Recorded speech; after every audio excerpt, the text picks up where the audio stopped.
The purpose of this grant was to make science more meaningful for language-speaking minorities, women, ethnic minorities, and special ed populations. And so when I wrote this grant, I wanted to do more hands-on science with students. So I kind of reached out to Science Central, and they had a program where they would actually bring the science to the schools. And one of the activities that we did was dissect a dogfish shark. We dissect owl pellets, circuit boards, and we're going to do another piece on DNA. And as you can see, the students have been so engaged and just excitement. And that's what we wanted to spark, is that excitement for them, and to make science fun and to make it hands-on and something that they'll remember. But most importantly, I think we want to start exposing them to different career options that they may be able to do. And science is one of them. My name is Gary Stoops, and I'm affiliated with Science Central. We work out of the Science Central building. This was a lab for you, and we brought down sharks for the students to dissect today.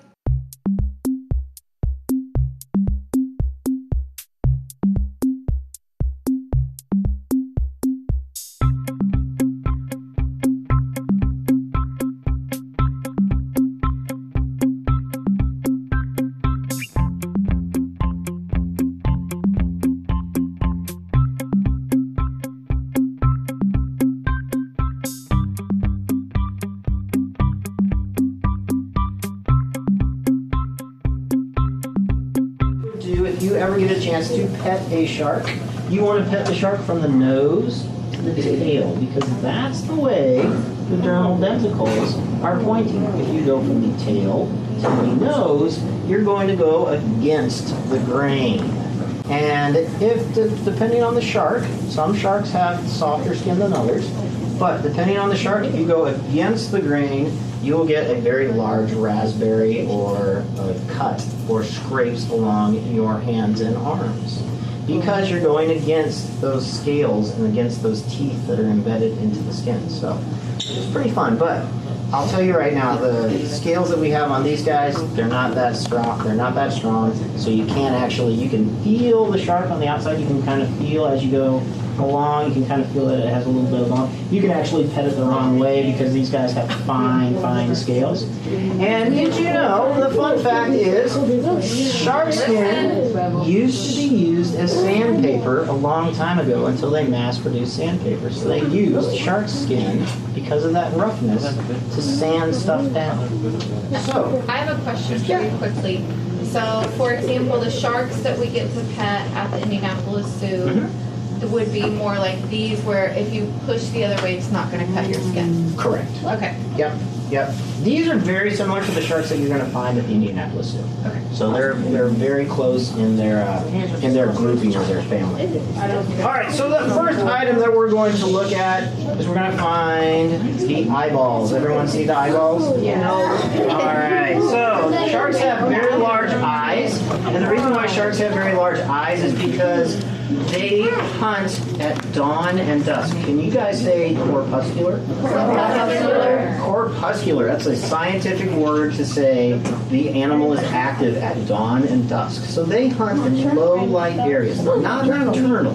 Nocturnal's only night. Yeah, nocturnal's mainly night. Corpuscular is just before night and a little bit in dawn. So the next thing that we want to look for, I guess I should say, if you want to label your stuff, it's up here, but I figured this might happen. It's more interesting to actually get in and dig into the animals. So the next thing we want to look at is right after, well, let's see, the eyes. Let's go with the easiest thing. Does everyone know where the gills are? All right. The thing is you got to watch a shark swim on how it sleeps, because if you watch sharks, it's best to see this at an aquarium. You watch their tail fin, keep moving that tail fin, and every once in a while they'll stop and that tail fin moving, and they'll just sort of glide. Well, that's what fish do. And as they glide like that, that's when they're sleeping. And then they'll wake back up. What fish do? So fish can actually stop and they can just hover sometimes. But fish do sometimes sleep like that also. What if you poke inside of it? But I have some. You're not going to find anything inside the sphericals there, just kind of holes that just go straight into those lungs, and there's not much to see there. So the next thing we want to look at is look at the very tip of your nose, the very tip of the shark. We're going to look for the nose. So the nares, or the nose, is very sensitive in the shark. It can smell one part in 10 billion parts of water. So that's equivalent to like 1 drop of fish juice in a 1/4 acre pond. That's about 6.5 foot deep.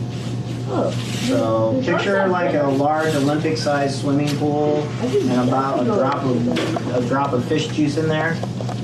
That shark could definitely tell that there's something in the water that it likes to eat. So they really have a good sense of smell. And when they're hungry, trust me, they really like to look for food. What color's the bottom of the shark? White. What color's the top of the shark? Gray. Do you know why the shark is gray on the top and white on the bottom? Because the banana said. That's correct. And? Sun They feel, well, suntan. It kind of works, they blend in with the sun. So if a predator is swimming below a shark and looks up, that white belly blends in with the sunlight coming in through the top of the water. And if there's a predator above the shark and looking down, or even prey above the shark and looking down, that dark skin blends in with the bottom of the ocean. And I'll tell you for a fact, great white sharks use this coloration, which is called counter shading, to hunt sea lions. What they do is they swim about 10 feet off of the bottom of the ocean. Yeah, and they wait for that sea lion to come out in that right spot, and then they shoot straight up and they grab that sea lion. All right, so let's flip them over. So the dark side is on the top, and that is the dorsal. We're going to go through the fins real quick so we stay on track. All right, so the first 2 fins that I want you guys to look at are the dorsal fins. Does anyone know where the dorsal fins are? Always think of dorsal fin, because whenever you hear that music, usually you see a big shark's dorsal fin cutting through the water. So your shark has 2 dorsal fins. It has one in the front. They're kind of crunched. Well, why aren't attached all the way on the bottom?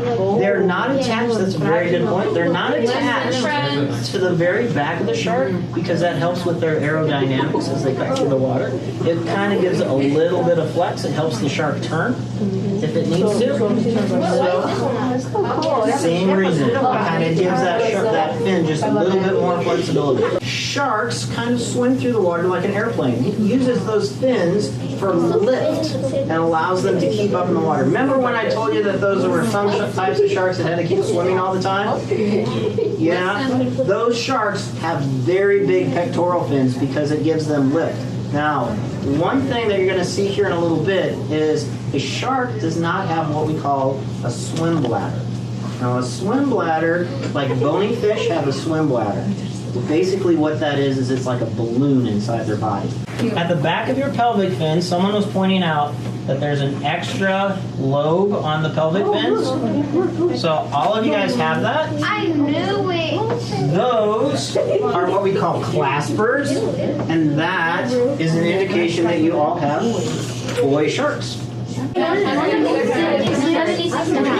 what's it down? Let's see what we got. How long is it? 76.5. 2 years. Wait, I'm slimy.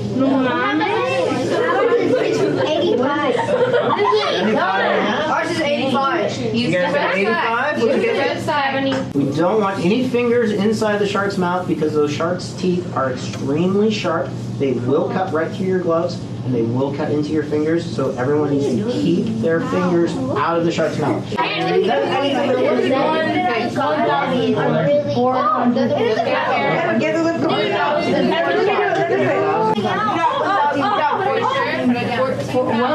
Pounds. 141. There you go, to back down. How'd you guys do down here? 115, I guess. 115? Oh, come on, repeat How us. did you We're guys gonna do? try to weigh. So you need to look at the other side. So 14. I want everyone to kind of put your hands in front of you like this. Okay, listen up. Alright? So I'm going to show you how the shark's teeth works. So basically, a shark has about 4 to 5 rows of teeth in their mouth, and they work kind of like how we have our fingers. So your fingers up here are the first row, and your fingers back here are the second row. And what happens is if a shark takes a bite out of something, for some odd reason hits like a bone or a hard scale or something that causes a tooth to fall out, there's a tooth that falls out, or maybe another tooth falls out, and a second row of teeth pops right up in there. And they have a second row. Yeah, they grow really fast. They have a second row of teeth right behind it. So you've got about 4 or 5 rows of teeth. Magnifying glasses. So take a look at those teeth. Which one? Which one? That one. Yeah, is that a tap? Okay, turn it. Turn it. I don't get it. So just like that. That is a microscope. Oh, wow. Can you guys see those? I can't see that. That's bad. Don't touch. Keep your hands out of the mouth.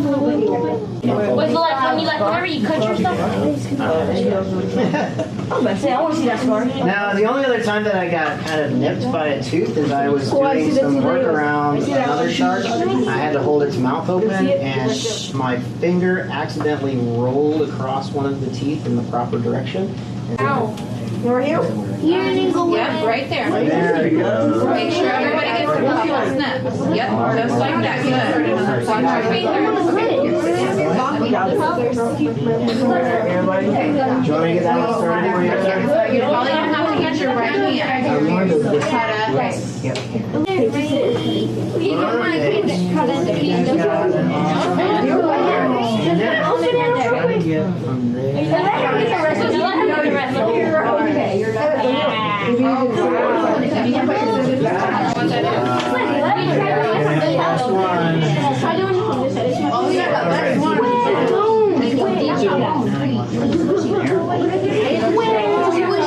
It's going to be really hard. Perfect. The top one too. Awesome. In between those gills, kind of that tough area, peel that apart, and that small round thing that you see in the center there, that is the heart. So the intestine is right below the stomach. It's the same pinkish color, but it's going to have ridges along it. And a shark doesn't have a large intestine and a small intestine. They only have one intestine. They don't have enough room for 2 intestines. So what they do is inside that intestine, there's a ridge that you see, that you kind of see those lines. It works like a corkscrew. These guys might have eaten some squids or anything, but right at the moment, they haven't seen it from the outside properly now. So, I know you guys are getting close to cleanup time. So, all right, so does anyone have any quick questions? Are you sure I can't keep none of these parts? No, you don't want to keep any of the body parts because it's basically just going to keep smelling and be curious. Allow the preserving fluid to get up into the tissues, so they make sure that every single tissue in the shark has at least been exposed to the embalming fluids, so it doesn't rot while it's in storage. That's fine. So, you can see the backbone and the tail. Now, a shark's backbone is very much like the rings of a tree. You can kind of age a shark by how many rings are in its backbone. How many rings do you see in that? The problem is you're not going to be able to see those rings very well. You've got to get a special microscope and you have to cut into that backbone. You have to use a couple of stains and dyes to actually get those markers to show. In England, they actually have spiny dogfish as your fish and chips. So technically,